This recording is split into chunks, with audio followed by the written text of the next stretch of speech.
Hello and welcome back to the Premier Injuries channel. Today we've got another one of our quick videos because I don't know how to describe it better than an emergency measured situation because of COVID in the Premier League. I mean, Ben, first of all, let's go through team by team situations here because it seems to be a developing situation. We know well that there's been the Tottenham game postponed, but there's a few other teams maybe with situations that are developing as well.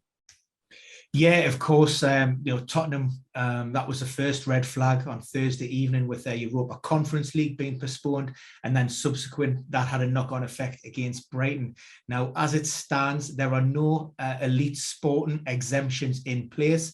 So if players test positive, then they need to self-isolate for 10 days. Now, common sense would tell us, although there's been no official update, that the Tottenham game against Leicester this Thursday would also be off because, the same players who have been self-isolating will still remain away from the club and absent. So that's, the first thing to mention. Secondly, we had an update from Brendan Rodgers on Thursday to say that several players, or 7 players, were going to be absent for their Europa League tie due to illness and or COVID. Now, I have a lot of questions with regards to who are these players and why aren't the clubs actually naming these individuals?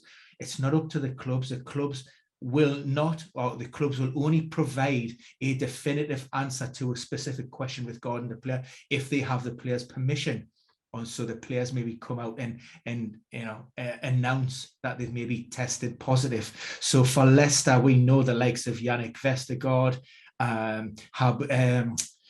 Hamza Chowdhury, Ayoze Perez, they're all amongst those players. Kelechi Iheanacho, all of those players were flagged as potential doubts because we didn't know if it was COVID or not, but they also missed the Newcastle game on Sunday. Now, the breaking news, and this is coming from Simon Stone, from David Ornstein, is the fact that Manchester United have now notified the Premier League to say that there's been a COVID outbreak within the camp.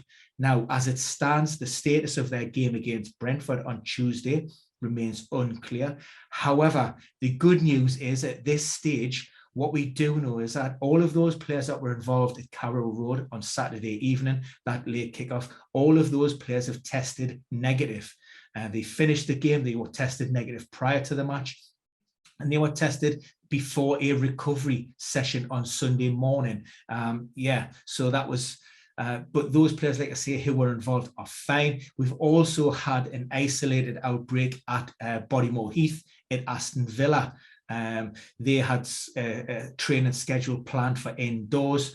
The players who tested positive, one player and I think some backroom staff who tested positive were sent away immediately to self-isolate, and the session actually carried on. I think it was outdoors, but they're not expecting at this stage of any of those outbreaks, any of those COVID cases to affect potential Premier League games other than the Tottenham. And so at the start there, with the introduction, I mentioned Premier League emergency measures. This is kind of a new phase that we've entered this week. So what does that mean for clubs and maybe for games and situations that may develop in the Premier League? Yeah, so the Premier League actually contacted clubs earlier this week on Wednesday to say, it's now time to implement emergency measures with regards to, COVID protocol and how you can minimize the spread of the virus. Now, clubs generally, have been really good and really on top of this, but it's a very difficult, especially with this Omicron and whether you're vaccinated or not.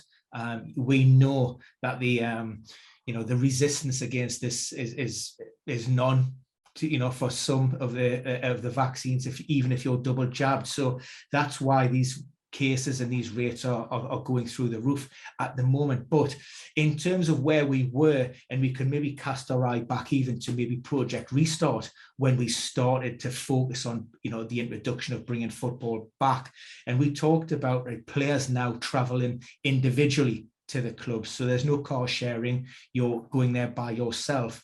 Your players are also going to the grounds fully clothed, dressed, ready for training. So there's minimal time indoors. It literally is a case of going there and staying and then straight out on the pitches.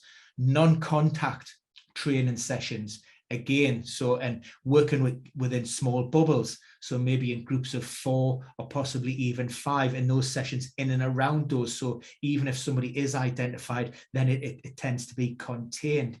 If somebody needs treatment, you know, high number of injury incidents this time of the year, we're talking about now players are just called in on an appointment only basis. You're given your slot and you go in and then you're off again.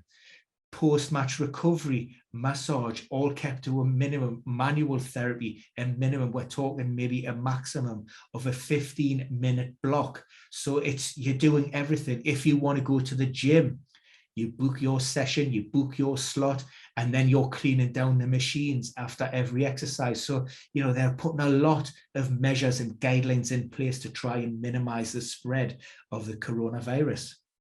I mean, it's a very fascinating situation, and maybe for a video another day, maybe we could discuss the impact that this might have on the players. But for now, for the time being, I think we've given everybody what they need for the moment. It may help people with their teams. It may not help because, as always, it's a developing situation.